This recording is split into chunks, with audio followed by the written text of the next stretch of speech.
I'm shooting, and Machiavelli's gonna help. I arranged a small and quick portrait session with my friend Madison. Quarantine was almost inevitable. That is cute. Like a children's photographer, but for cats. Madison, my friend assistant Danny, and I were already taking great care not to infect each other. It wasn't me, owner of the house. Outside, a group of people picnicked, violating already orders to avoid large groups. Wonder how they're doing. A little closer to the window. That might be after I get my focus. With just your eyes a little more on the side. There we go. It's not your fault. I took these photographs with my Hasselblad 500cm and a Minolta 370N on Vision3 film and some expired Portra. We had a great time, but I had no idea exactly how long it would be before I would get out and take pictures of another person in person again.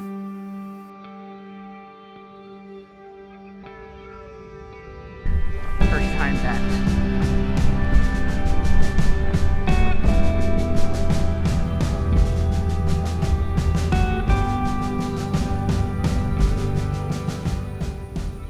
Just a little over 3 months later, I met up with Kaylee for my first in-person portrait session since the lockdown began.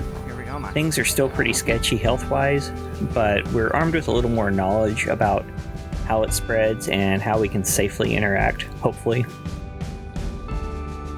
I photographed 40 FaceTime distance sessions during this pandemic timeout, but doing one of those sessions involves a lot of different logistics than traditional portraits.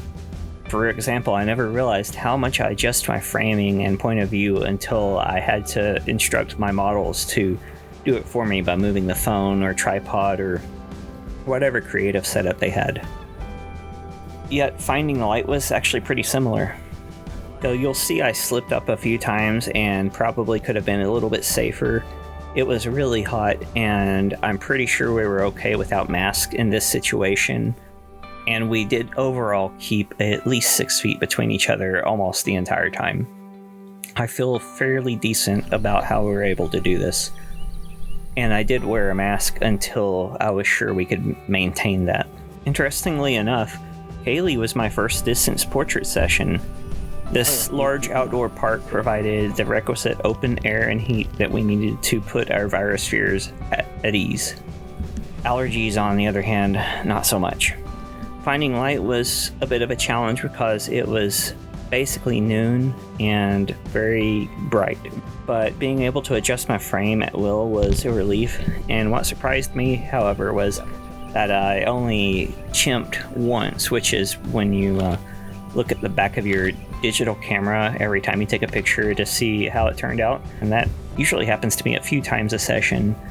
But I pretty much rarely used the digital camera for actual photography much during the break, and I did most of my work on film, and I feel very comfortable that way now, so I'm pretty happy about that.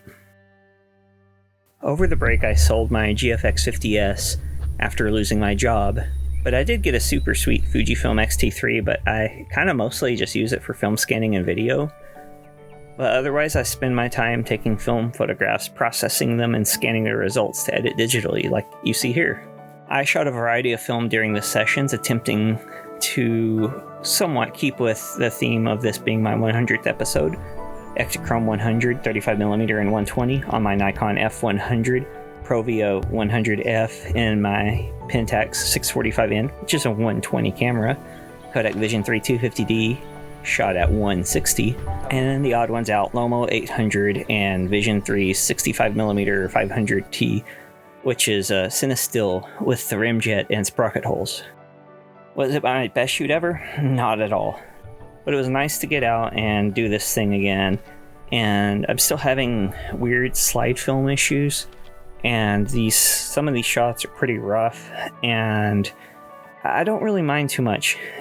Basically, the idea was to get a summary look with a few quick changes in there, hence Kaylee's wardrobe of the golden top and shorts, and then a swimsuit underneath.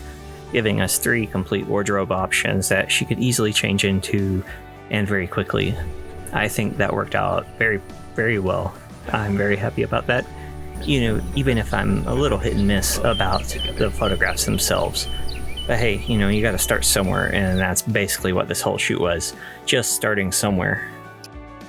I know it's kind of crazy that I was shooting a Lomography 800 in noon lighting conditions, but I did put a circular polarizer on it, and I just really wanted to see how this film reacted to an extreme amount of sunlight.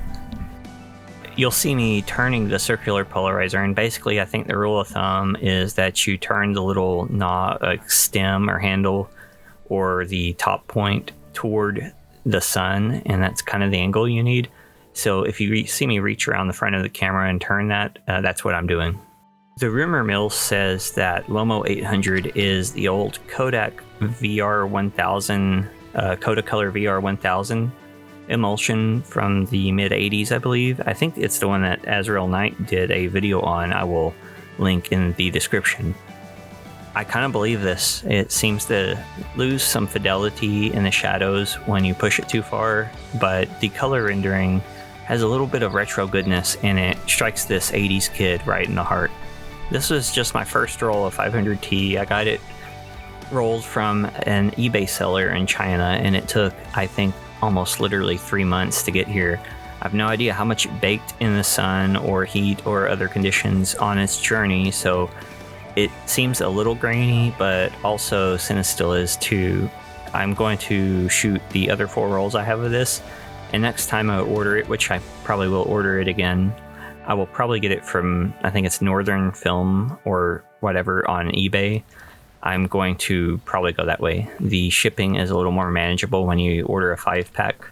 It might be worth it. Although Cinestill has that anti-halation layer removal thing going for it, which I super dig, as you can tell with the soft focus in these photos.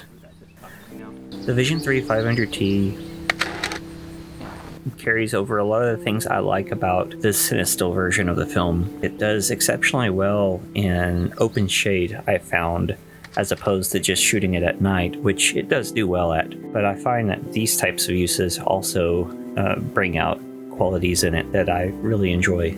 The sprocket holes didn't bother me at all, although I might have a different feeling when I shoot this on a Hasselblad. The Pentax 645 vertical frame with some glitches at the top and bottom are very minimal. It'll be interesting to see how I feel about it on a different format of camera though.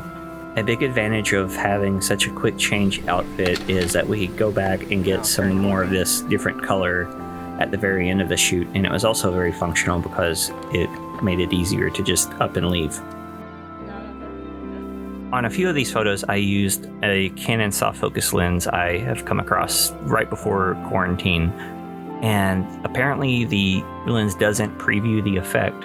So I kept turning on the effect expecting to see fuzz and everything, so I just cranked it up all the way hoping that anything would show up.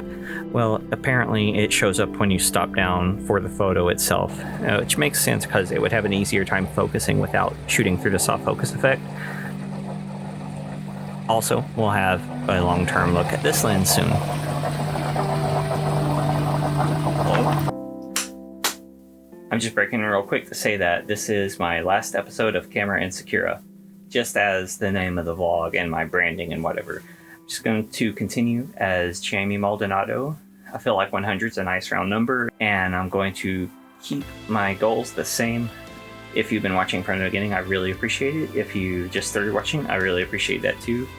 We can continue to grow together, or we can start growing together, whatever works for you.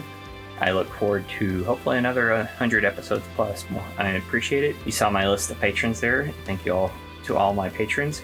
If you'd like to contribute to that, which is a huge help by the way, the link is in the description. If you'd like to subscribe and turn on notifications, that would be super helpful too. Like the video, comment if you have something to say, any suggestions, any thoughts. I try to post on the community tab when I can, so get out there and take more photos no matter how that looks these days. We're gonna keep pressing on, okay? I will see you next week. Thanks. Bye.